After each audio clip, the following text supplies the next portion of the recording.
So good afternoon to everyone here in the room and online. This is my pleasure to welcome you to our fifth Febinar, the talks organized as part of our ERC FIBO project. The Febinars are part of a kind of think tank of our project. Our aim is to investigate the complexity of the dynamics affecting the internal and the external borders of the Greek koina. And our focus is on hot topics in the current debate, such as the linearity of borders, the porosity of borders, the capacity of koina to implement border management policies, but also border management cultures, so bottom up and not top down, the relevance of cross-border activities and balances of power. The bibliography on these topics is enormous, but still in a state of flux. And for this reason, we have invited and will be inviting experts on these topics. Since intra-federal and external, so extra-federal, federal borders must necessarily be approached from various research perspectives and with different questions, FIB organizes two distinct series of lectures, each with another focus, one on internal borders, the management of internal borders by the federal states, and the other on external borders, crossing federal borders, ancient and modern. And both series have been initiated by the inaugural lecture delivered by Hans Beck on March the 7th, which focused on a case study which involved both internal borders and external borders. This Febinar, in particular, is the third one of the Febinar series, the management of external borders. And this series, which will run for 3 years, like the other one, aims to analyze dynamics that are precisely cross-border. That is, specifically phenomena such as cross-border cooperation networks of whatever nature, as well as categories of individuals who cross borders for various reasons, and these in more or less informal or institutionalized forms. Our guest today is Nikos Petrochilos, who we talk about from Chalieis to Kallieis, land boundaries and threats in West Locris and Eastern Etolia. The focus is then a particularly porous area, the border zone between Eastern Etolia and Western Locris. It is an area that we are also studying here in Trento now, stimulated by studies by Petrochilos himself, as well as Claudio Antonetti and Emily McKill, and of course, the results of the Strusa region project. Notoriously, the settlements of Eastern Etolia had almost more intense contacts and exchanges with the Locrian polis on the coast than with the Aetolian cities of the interior. Today's speaker will offer us a historical and archaeological perspective on a longo durée. A few brief words to introduce him. Nikos Petrochilos has been working since 2003 for the Greek Ministry of Culture. He has stood as head of the Department of Archaeological Sites and Museums at the Ephor of Antiquities of Phokis and currently at the Ephor of Antiquities of Athens. He has published studies on Andros, Delphi, Phokis, Archaic Attica, and in a recent year, he has been studying ancient Callipolis in Etolia. So I think it is time to give you the floor for your presentation. Thank you so much, Professor Petrochilos. Thank you, Elena. First of all, I would like to thank the organizers, especially Elena Franchi and Sebastian Scharf, for inviting me in this unique lecture series for the FEBO seminar. Which is, of course, an initiative that links scholars with different scientific backgrounds and interests in order to explore and perhaps even to attempt to answer the question that concerns us all. How do federal states deal with the problem of internal and external borders? So I'm just going to share the screen and hope that everything flows normally. Is it a full screen? We can see your PowerPoint, in fact, but it's Yes. not full screen. But maybe you should only press on full screen on your PowerPoint. Yes, I have. I have. Okay. And let me do it one more time. Now? No, No. unfortunately. Maybe you have to share it full screen. Sorry, Yes. to Yes. press full screen before you share it. Perhaps. Da mettere a schermo intero prima della condivisione? In teoria no, perché lui non... Okay, so you have to try again to share. Okay, in this case, I'm going to stop sharing. Yeah. I'm going to share again. make it full screen. Sorry. No. Sorry. No worries at all. We have time. So once again, full screen, presentation, PowerPoint, full screen, and now? Wait, maybe, hopefully. Prego Luca, scusi. Okay. Someone is suggesting, a PhD student is suggesting that you have to share on full screen, not only the PowerPoint, but the whole screen, in fact, I guess. Dovrebbe essere automatico, infatti.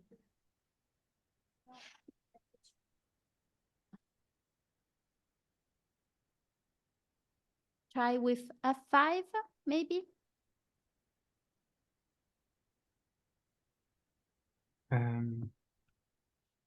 Otherwise, we can also see it like that.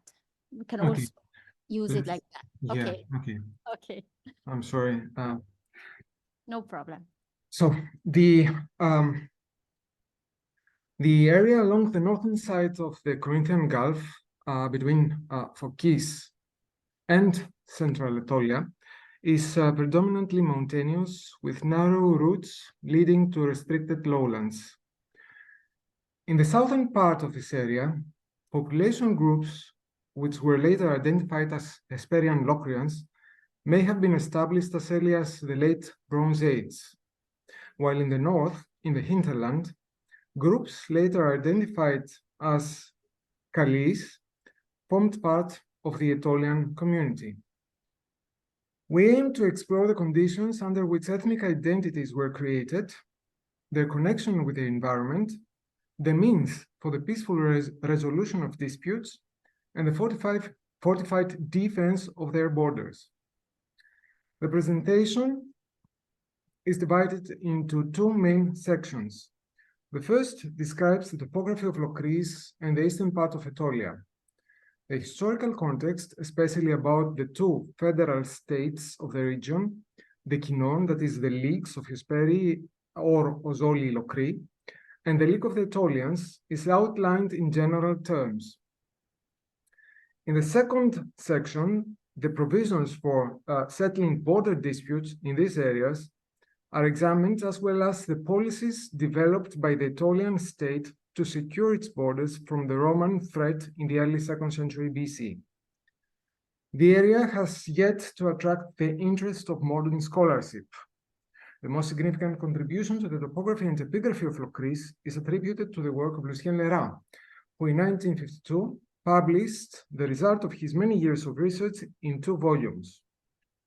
Of unique importance concerning the area where the Kallieis settled in eastern Anatolia was the excavation of the Ephorate of Antiquities of Delphi at Kallipolis, for which the French School of Athens, the Dutch School of Athens, and the University of Chicago also collaborated. Special mention deserves the topographical survey of the Dutch Archaeological School and the work of the topographer Anastasios Portelanos, who presented the fortified settlements of Aetolia in detail. Ancient authors rarely mentioned Hesperia or Rosolia Locris. The few references are always related to occasions when the region was involved in major military events. This is the case in Thucydides chapter 101. The Peloponnesian War had been waging for 5 years, and the engaged parties, Athens and Sparta, expanded the range of their activities to neutralize the allies' opponents in Locris and Aetolia, respectively. Thucydides narrates the events of the Spartan army campaign under Evrylochos at Ozoli and Locris in 426 BC, when he catches a glimpse of the people living in the region. The short passage from the history is the most significant contribution to the reconstruction of the Locrian topography in the advanced 5th century BC. In modern scholarship, the attribution of names delivered by Thucydides to extant settlements in the region takes for granted that all the settlements were contemporary and that they had even existed when Evrylochos was present in the area. This picture has been rectified in recent years, since several surveyed settlements are much later institutions, and their correspondence to the names delivered by the Athenian historiographer is out of context.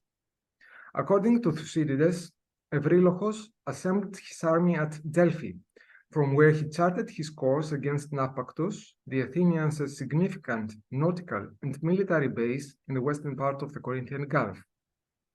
From Delphi, the Spartan general sent heralds to the people of Ozoli and Locris, the region he was about to cross. The people of Amphissa, a city which was probably established through the consolidation of smaller settlements of Kome, and by the 6th century was already a fortified city, immediately replied positively due to the hostility against the people of Phokis, who had sided with the Athenians. And not only did they agree to collaborate with the Spartan general, but also convinced other people to deliver him hostages and join his cause. The Thucydidean text records the communities that followed Evrylochos either on their own free will or under compulsion. Among the names delivered by Thucydides, some can be safely attributed to settlements. The first people among the Locrians that joined Evrylochos were the Mianis, or Mionis, both versions are found. And the placement of their city in the vicinity of Amphissa is also confirmed by the bilingual inscription on the delineation of the boundaries between Apollos' land and the lands of the border states when Trajan was emperor. Mianis had undoubtedly founded their settlement at least half a century before Evrylochos' advent, as archaeological finds, especially grave offerings of the 6th and 5th centuries BC, were discovered at a short distance from the late classical wall. Adjacent to Miania was the land of the Hypnis. Their proximity has been confirmed by the treaty between the Hypnis and the Mianis, dated to about 190 BC, on which we will later comment. Hypnis are placed on the south cliff of an outcrop, which is easily defendable and commands the region extending from the previous site, Miania, to the shore. On the top of the outcrop are 3 well-preserved, stout, approximately ring-shaped concentric rubble walls that seem to belong to an earlier period. In contrast, an almost rectilinear rubble wall stretches several hundred meters from the exterior ring. The archaeological finds from a small-scale rescue excavation, which will be soon published, indicate that the settlement dates as early as the late Bronze Age and probably continued uninterrupted until classical times. Indicative, apart from the 12th and 11th centuries BC pottery, are the jar burials containing grave goods of the 5th and 4th centuries. The following community mentioned on the list of Evrylochos' allies is Chalieis. Leram associated Chalieis with modern Galaxidi, a coastal settlement built on a promontory flanked by spacious bays. Sorry, Nikos. Sorry if I interrupt you, but we see the first slide now. First slide. Oh, That okay? Okay. Or did you? I have moved on. The next slide. Oh, I'm sorry. Okay, I have to go to the first one. Now we see the first slide again. First time. Now? The second one. Yeah. Okay. Yeah, the second one. The problem is that now Still the second one. this one is the third one. We are seeing the second one. Oh. Yes. Okay. Then I will have to work without a full scale, share, full screen sharing. Okay. So just I'm going through the previous ones. This is supposed to be the fifth one. Lucien Lettere work. Oh, I'm sorry. This is Thucydides. Yeah. Delphi and Naupactus. Amphissa, an aerial view, a view of the wall of Amphissa, Mionia or Miania,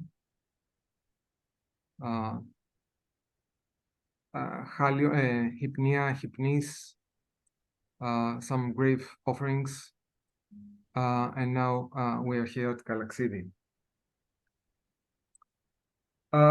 So the following community mentioned on the list of Febrilochos Chalieis is Chalieis. Lettere associated Chalieis with modern Galaxidi, a coastal settlement built on a promontory flanked by spacious bays. At Galaxidi, however,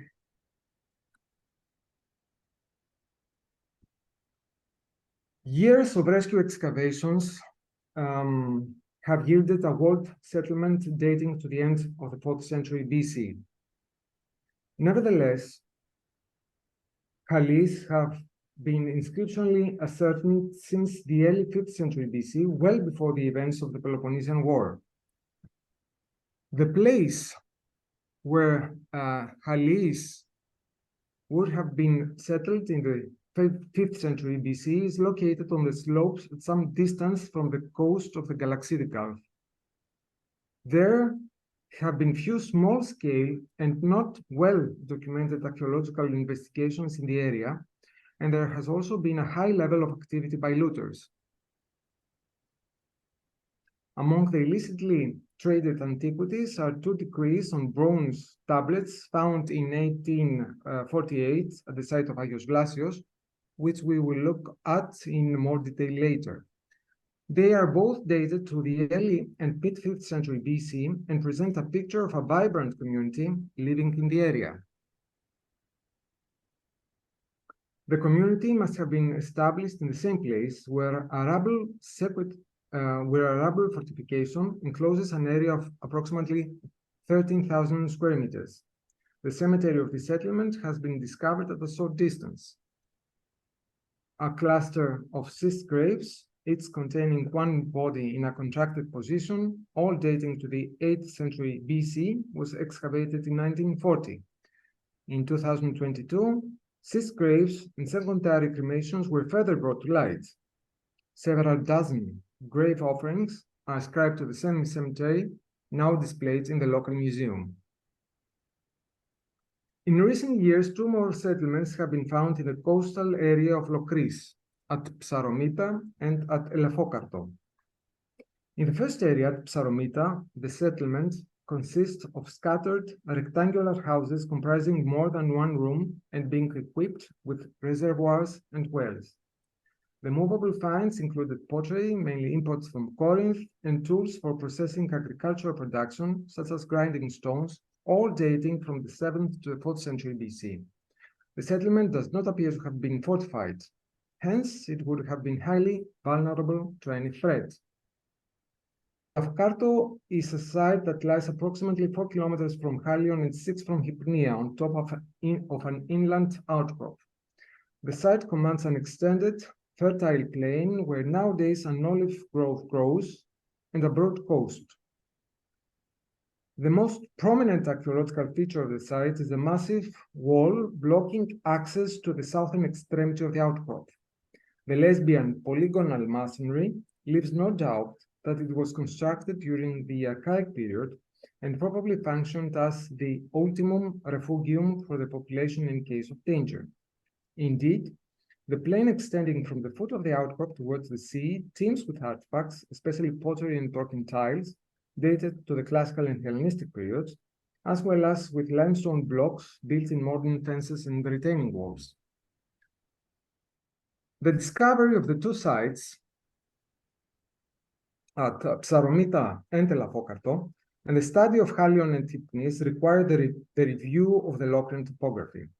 If it is taken for granted that the names of communities referred to in the Thucydidean text were active in the 5th century BC, the area of interest is restricted to the places that have yielded classical material.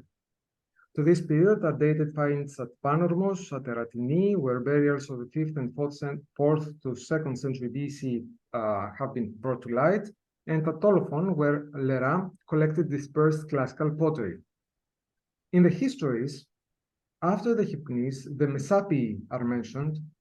It has been suggested that Messapii were the community that in the 4th century founded the city of Physkos, a case reinforced by the disappearance of every record for the former community after Physkis entered the epigraphic records.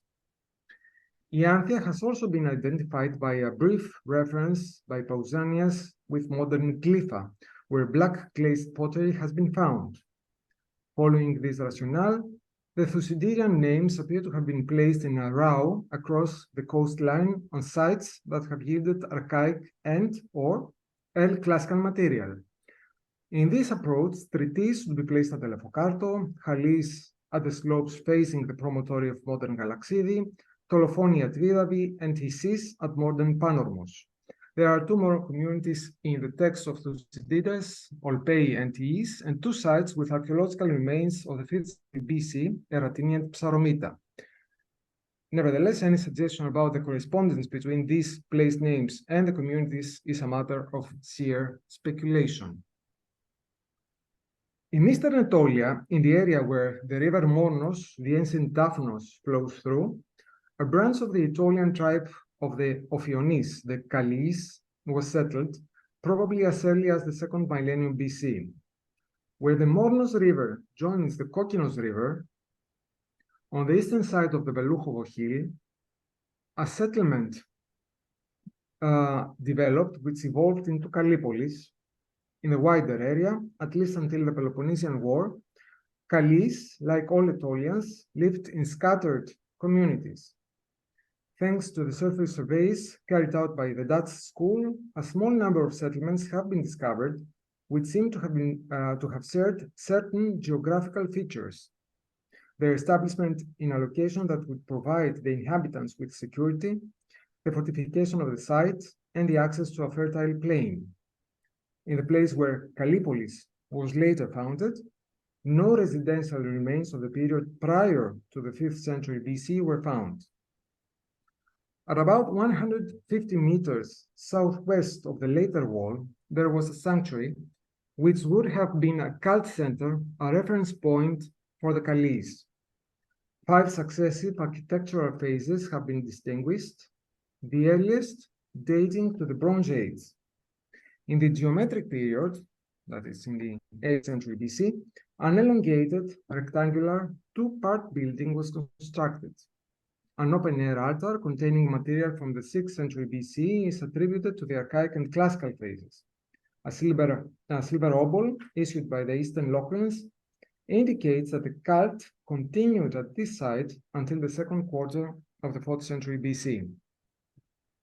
In the Hellenistic period, an elongated peripteral temple was erected with 10 columns on the long sides and 5 on the narrow, resting on high cylindrical stone bases. The morphology of the building shows that it is relatively conservative and finds constructional similarities with Temple C at Permos in Aetolia. Thanks to these similarities and the few movable finds associated with this architectural phase, the Temple of Kallipolis can be regarded as a 3rd century BC structure. The sanctuary was established long before the development of settlement in the area where the Kallieis would have gathered to practice cult activities. The probable continuity of the cult at this particular site indicates the importance of the sanctuary for the tribal group of the Kallieis. The question arises, When Kallipolis was founded, when Chalieis, inhabiting the specific area and establishing a settlement that developed into a city, acknowledged themselves as Kallipolites, that is, as citizens of Kallipolis. The earliest residential remains date with relative certainty to the second half of the 4th century BC. This was preceded, however, by the foundation of a second shrine, which is located outside the fortification, but at a short distance from one of the gates. The cult seems to date to the 6th century BC, but the building was probably erected later to house the cult statues of Demeter, whose seated statue has not been preserved, and the studying maiden, which was found broken in situ. Several stamped roof tiles bear imprints, some with a rosette and others with the ethnic Kallipolitan, that is, the national in the genitive plural. The form of the letters indicate that the tiles were manufactured over an extended period. The earliest probably date from the 4th century BC and were used during the temple's construction, while the later ones may have been placed during maintenance works. The designation of the statues of Kallipolites, that is, of a Kallieis who resides at Kallipolis, constitutes a development not unrelated to the urbanization of the Aetolians, a phenomenon which evolved during the 4th century BC. A turning point in the history of Kallipolis is the invasion of the Gauls in 279 BC. The historicity of the attack is not disputed. However, the fact itself casts doubt on the existence of a fortification in the early 3rd century BC. Indeed, the systematic study of the pottery found in the deep trenches in the inner face of the wall down to its foundation shows that the wall could not have been built before the middle of the 3rd century BC. The absence of a wall explains the inhabitants' takeover by the Gauls and the sense of horror that followed as described by Pausanias. With the construction of the fortification, the form and organization of Kallipolis acquired an evident urban character. The hillside, which was surrounded by the fortification wall, was shaped into terraces on which the houses and public buildings, such as a portico and a large building interpreted as the town's assembly hall, were erected in a single row along the rock. Residential complexes completely covered the lower hills. Of the houses, the house of the Archive stands out, being the only one of the Hellenistic period structures whose plan was almost entirely unaffected by later construction activity. The quantity of finds from this particular house is impressive, indicative of the prosperity its owners enjoyed. The destruction of the houses and the peripheral temple can be dated to the 2nd quarter of the 2nd century BC. The pottery and the coins minted by the Aetolians converts to this period. Based on these findings, the hypothesis put forward by Pantos almost 40 years ago that the destruction of Kallipolis, not long after the Battle of Febinar in 168 BC, as a result of civil strife between the supporters and opponents of the Romans, seems the most probable. After the downfall, the city, or at least the part of the city surveyed, was abandoned, and the available material does not allow firm assumptions about the inhabitants' fate. Did they return to the settlements their ancestors left 4 or 5 generations ago? For the record, in Kallipolis, the construction activity was resumed during the Julio-Claudian dynasty. The second part of the presentation focuses on the policies for resolving border disputes and protecting the territory of the cities in Locris and Aetolia. In Locris, the earliest references to establishing a federal state date back to the middle of the 4th century. In the previous period, however, the sources indicate that the communities were not at all inactive in regulating the issues that may have arisen from their interaction. Chalieis are first mentioned in 2 inscriptions now kept in the British Museum, which were noted earlier.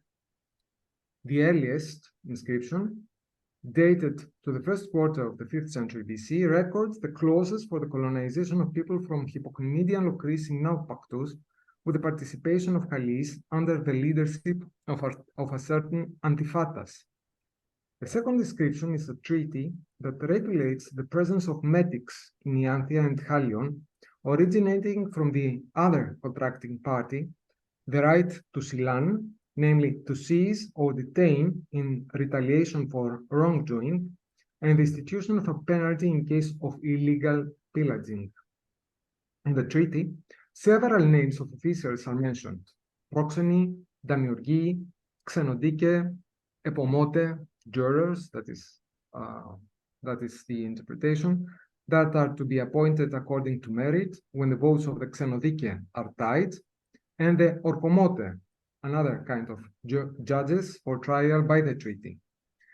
With its specialized provisions, the convention shows that in Ozolian Locris, already in the early 5th century BC, a high level of legal requirements allowed political communities to coexist. This fact starkly contrasts the depiction of the Locrians in ancient literature as carrying out banditry and piracy by profession. In the 4th century,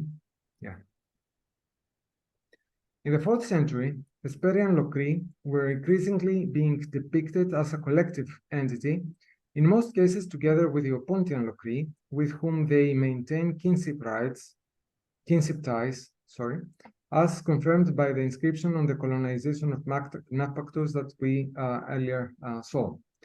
Indicatively, in the Battle of Nemea in 394 BC, among the allies of the Athenians were Opuntian and Ozolian Locri.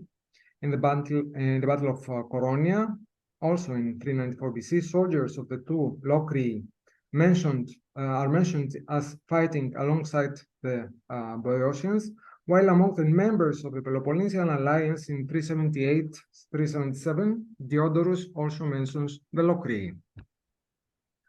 The challenges in the first half of the 4th century would undoubtedly have contributed to establishing a federal state, probably in the 3rd or 4th decade.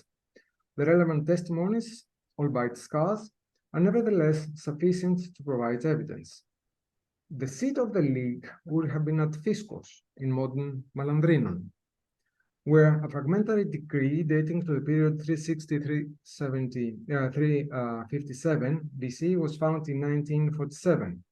It had been preceded by a few years by including the Hesperian Locri in the list of states subscribing to the reconstruction of the Apollo temple at Delphi. The Locrian League was short-lived, as from 290 BC or even earlier, Locris was occupied by the Aetolians, who made the most of their contribution to the repartition of the Gauls. When Kallieis, inhabiting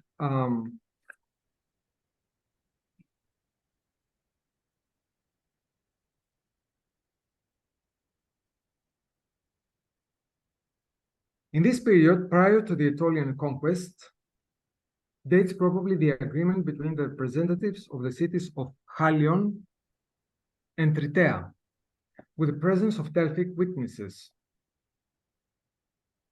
Despite the fragmentary condition of the inscription, it is clear that the issues addressed concern the exploitation of the land between the two communities, that is, of olives, of vines, of sowing, of prices, of payment of royalties and installments. I quote,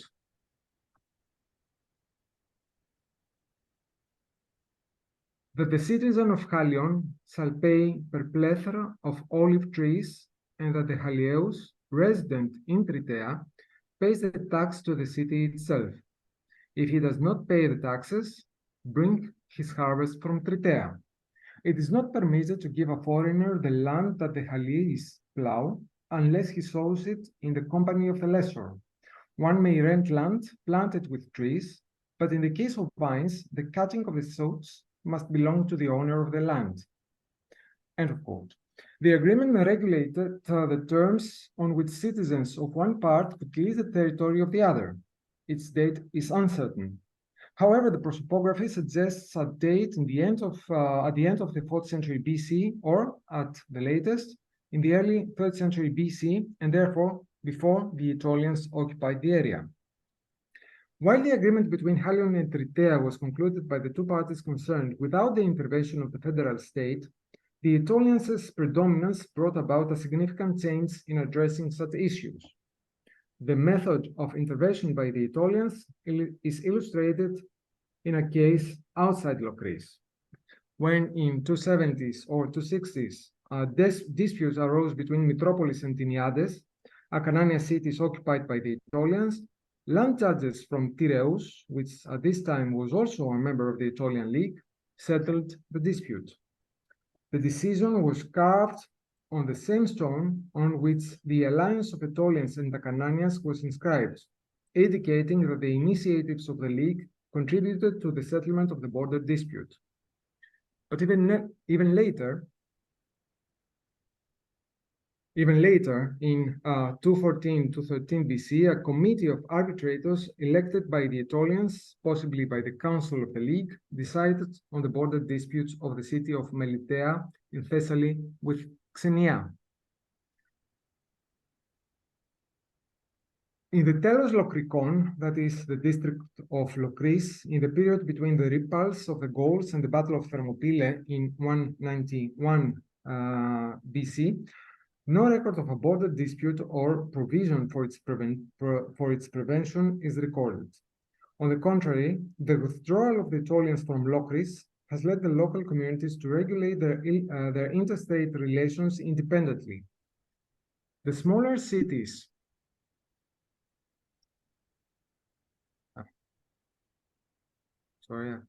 I'm lagged behind. The smaller cities of Myaenia and Typnia concluded an agreement that strongly resembled at least a partial union between the two cities.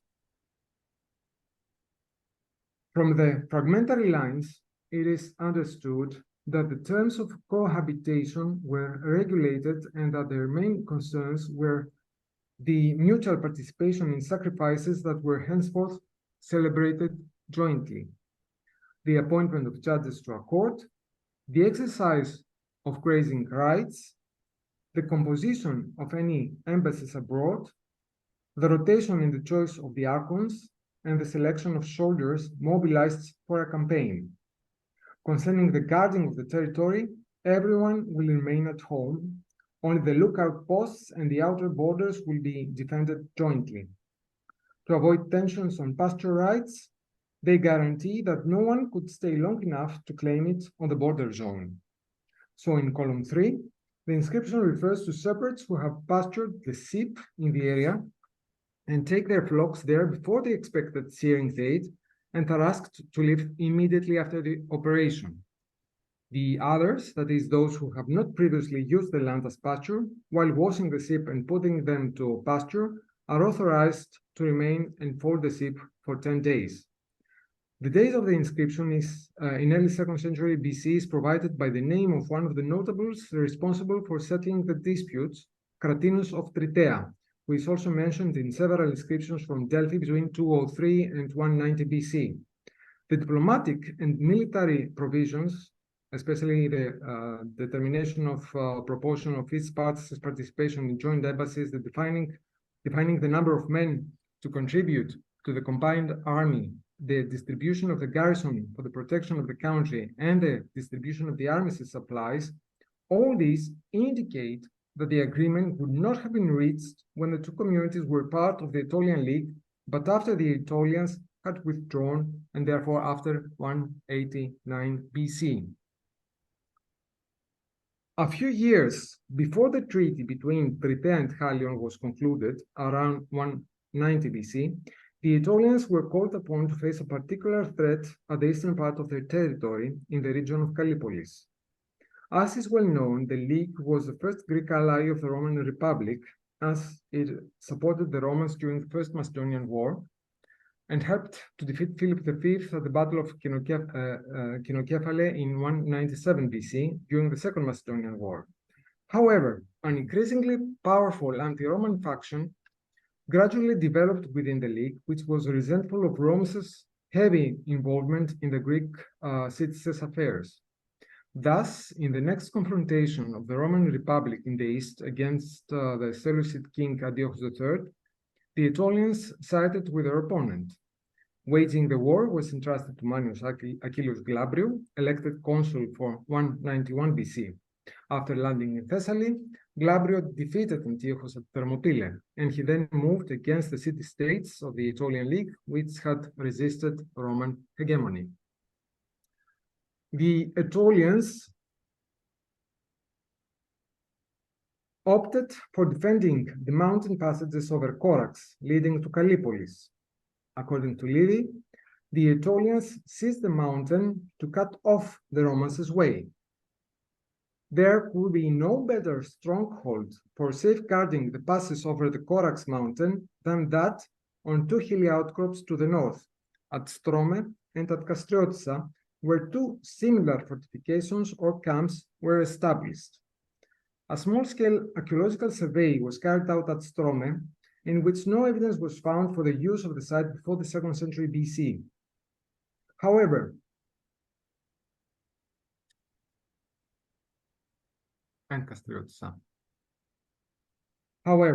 an underground tomb constructed in the second quarter of the 2nd century BC and remaining in use for about 2 centuries was investigated. Both sites are pivotal for supervising the passages leading from and towards the upper course of the river Daphnos. The confined space within the fortification would have been enough to accommodate a military detachment that would inevitably remain almost cut off from the city centers of the region, Kallipolis being the closest.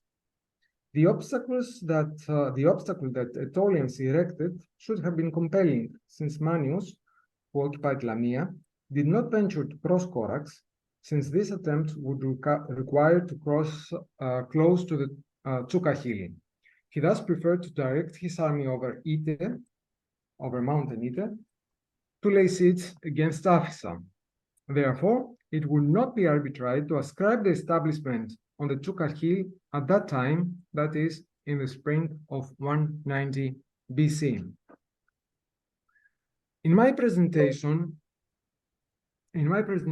I have attempted to portray the topography and the historical context of the area in which two federal states developed. The discoveries have enabled a better understanding of the topography of Western Locris, particularly in classical times, when the momentum for integrating cities into a federal state had not yet been developed. At the same time, research in the area where the Kallieis had settled, in eastern Anatolia, permits to understand the developments for establishing the city, which was an active participant in a strong federal state. The main argument of the presentation is that border disputes and their resolution are directly related to the presence of effective umbrella political formations such as the leagues, at least in the case of Locris and Aetolia.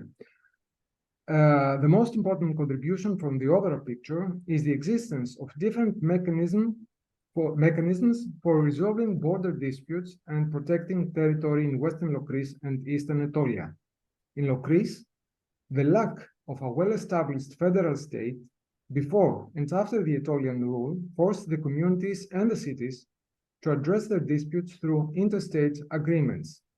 In contrast, the Aetolian League could delegate the resolution of similar conflicts through internal procedures and could have the means to effectively protect its borders in the event of an external threat. Thank you. Thank you. Thank you. Thank you very much, Nikos, for this very rich presentation and very illuminating. So the floor is open to debate, both here in the room and online. For those attending online, you have at least, I guess, 2 options. You can write your question, so ask your question in the chat. It is a chat, yeah. Or you can raise your hand, and in that case, our technician will switch on your mic if you're not able on yourself. I don't know if this is possible, and you can ask your question live in this case. So please.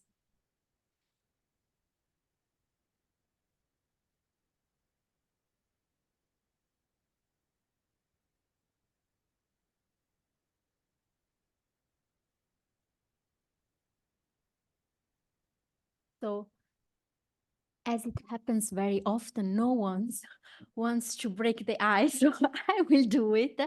I have I have many questions, but my first question is not directly related to your presentation, and it is connected instead to a city you mentioned. I think, yes, it is Oiantheia. You mentioned also the very famous treaty, and you mentioned Galaxidi, which was the first identification of Oiantheia by Old Father, I guess. And after Lera, we identify Oiantheia with Vitrinitsa or something in the neighborhood. Exactly. So is this identification between Oiantheia and the Bay of Vitrinitsa, because Lera is he has two different positions. One is expressed in his book about Le Locrène de l'Ouest, and the other one in an article he published in 1944, I guess. So, but it's in the neighborhood of Vitrinitsa. Do you agree with this? Are there other possibilities that we can take into account today, more than 50 years after Lera book? Or is this identification still valid? Well, since we do not have any inscriptions and any other testimonies, it is hard to be absolutely certain on these kind of identifications. Well, in my approach, I tried to assemble all the settlements where material of the 5th century BC has been found by us, I mean by modern scholars, modern archaeologists, or by previous archaeologists, but with a certain entry, let's say, in the bibliography. In the case of Vitrinitsa, we do not have much 5th century material. To be honest, I do not know of any cert of that period found at Vitrinitsa. I have tried to show that all the names mentioned by Thucydides are connected with across are referred to settlements that are that lay across the coastline where material of the 5th century has been found, and this connection, in my opinion, leads to some safe arguments. In this case, several proposals put forward by Lera or earlier, or of course later, scholars may be questioned. Of course, my suggestions could be questioned as well, but I take for granted that we should probably exclude all the sites, all the settlements that have not yielded material of the 5th century. That leads us to some certain exclusions and to connect names with settlements that belong to the same, let's say, horizontal, to the same time period, to the 5th century, as described by Thucydides.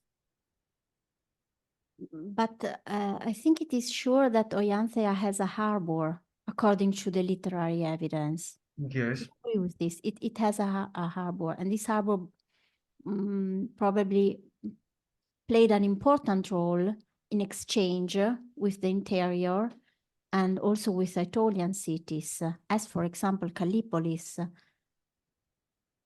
Kallipolis has no harbor, and that is for sure. And the closest to Kallipolis, the closest harbor to Kallipolis is probably Galaxidi, Halion. I mean, if you have a look at the map, I'm not sure if I can say it again. Yeah. Yeah. Galaxidi and other bays are relatively close to Kallieis, and since we have no testimonies on the connection between Oiantheia and Kallipolis, I'm not sure if we could ascribe Ianthia as a harbor of Kallipolis. So let me show it. Let me share the screen once more, if possible. Let's see. Yeah, let's see. Okay. Now, yeah. Now you can see. Perhaps we should find a better one. This is the map by Lera. This is the map by Lettere with my amendments, with my suggestion. And this is, yes, perhaps this one is a better one. Kallieis over there. And not exactly. Yes. So Kallieis is just on the, you can see Kallion on the, to the north of Mount Corax. So the distance from Kallion to the shore, to the south shore of Locris is, as you can see, quite extensive. It's not close. It's the proximity is not. We cannot see any proximity at all. But on the other hand, if Kallipolis, the people of Kallipolis, had to have some access to the shore, then perhaps Galaxidi or Ianthia or even Naupactus would have been better options. And Naupactus is not that far away. I mean, the paths leading from Naupactus to Kallipolis are, I think, are much better. Yeah. Thank you. And you mentioned Naupactus. What is the role of Naupactus in that area? I'm thinking of Eurylochus expedition, but also of Demosthenes, the Athenian expedition or the planned expedition. Yeah. Naupactus does play a role in this area, both in relation to the Locrians and to the Aetolians, and to the Athenians, of course. Yes, of course. Well, Naupactus, in my presentation and in my discussion in general, has been left aside because it is a clear case. I mean, there is no any dispute, no any yes, any conflict as to the identification of the site. Everyone acknowledges that ancient Naupactus is modern Naupactus, and there is no any contrast on that. So I have left it aside since Naupactus also was incorporated into the Aetolian state very early in comparison to other Locrian sites. So that is why Philip not. II. Yes, exactly. Sorry, excuse me. With Philip II in 338. Exactly, Yeah. exactly. 338. The main issues are with the, let's say, with the eastern cities of Locris, where, first of all, we have no safe identifications, no safe connections between names and settlements, on the one hand, and on the other hand, their conflicts, their actual interstate conflicts, for which they try to find means to collaborate or to resolve these disputes. So that's why Naupactus has been left aside. Okay. I think there is a question by Peter Dorn because I saw him raising his hand. Quindi le chiedo di accendere il microfono. L'ha già fatto? Okay, so you can ask your question. Peter. Yeah, I hope you can hear me. Is that correct? Yeah? Yes. Perfectly. Thank you. Okay. So thank you very much for this very interesting lecture. I am a member of the Dutch team who investigated the area of the Aetolians and starting in the surroundings of Aegitio, but also several of my friends worked at Kallion. Exactly. In the 1980s. Mm-hmm. And I myself am a geographer, not an archaeologist, and I participated in the team focusing more on modern developments in Turkish and early independence until the Second World War. And one of the things I would like to, that you just said, concerning Oiantaia, or the orientation on the coast from Kallipolis, I would like to comment upon, as we did many village interviews asking villagers in the pre-war period on what coastal towns they were oriented. Villages such as modern Kallion, which is very close to ancient Kallipolis, and other villages in the surroundings of Lidoriki. And it was very clear from that information that the main port in modern times was indeed, then Iratini, or the coastal town of then existing Tolofon, called Vitrinica. Galaxidi didn't play a role at all. And also the role of Navpaktos was very limited. And this was due to the fact that it was very hard to cross the Mornos River close to the mouth of the river. There was a little coastal place still existing today, Monastiraki, close to Ephor. That was that was even a better port for many of the people, of the inhabitants of the interior of the Lidoriki area, because the Mornos was so difficult to cross. So it was even known as the man-eater, because many people drowned while trying to cross the Mornos. But it was certainly so that Iratini was was the first port in the area, and it was about 7 hours on foot or using a mule to get there from Lidoriki or Kallieis. Mm-hmm. I just wanted to add this to the discussion. Thank you.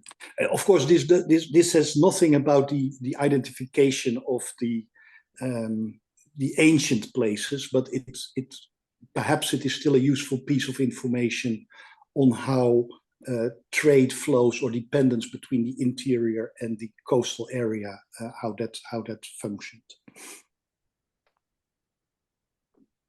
Thank you very much. Thank you very much, really. Maybe, Nikos, you want to comment on this?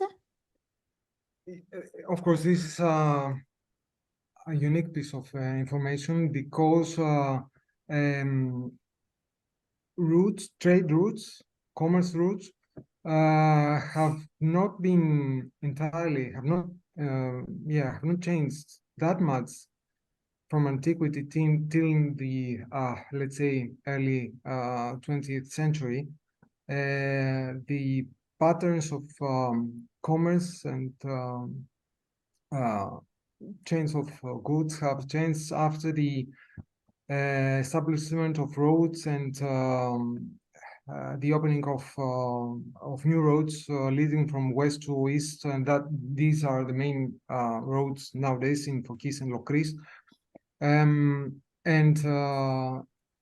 This picture, Kallipolis, leading from Kallipolis to Vitrinica, is of course something that I was not aware, and perhaps I should try to find more connections between these two sites.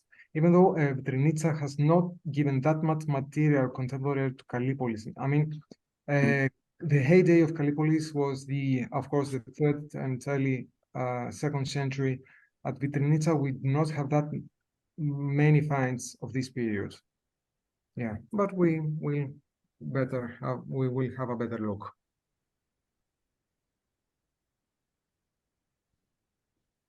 Thank you. Any more questions? Here in the room or online? Maybe literary evidence is very telling, I think, in this regard.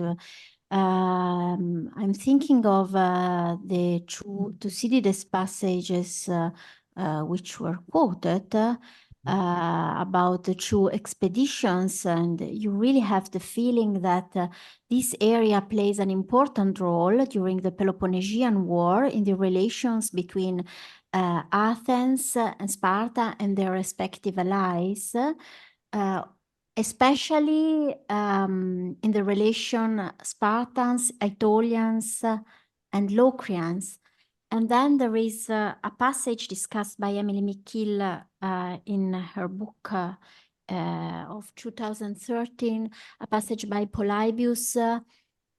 I don't know if I correctly remember now, but it is centered on Oiantheia as a mastering point of the Aetolian troops directed against the Achaeans.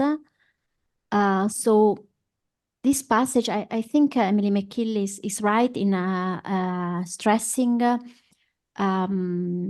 the relevance of this passage by Polybio with regard to the role played in this case by Oiantheia as a strategic point for the Aetolians in a very important period for the relations between Aetolians and Achaeans. So I understand that epigraphic evidence does not help us in this regard, but literary evidence, even if scattered, is telling in this regard. I guess. I don't know, but... Yes, but they're only incidents, and I'm not sure if they are part of that could be interpreted as part of a major policy towards integrating this region. I mean, they had to use nautical base, a point in the coastline to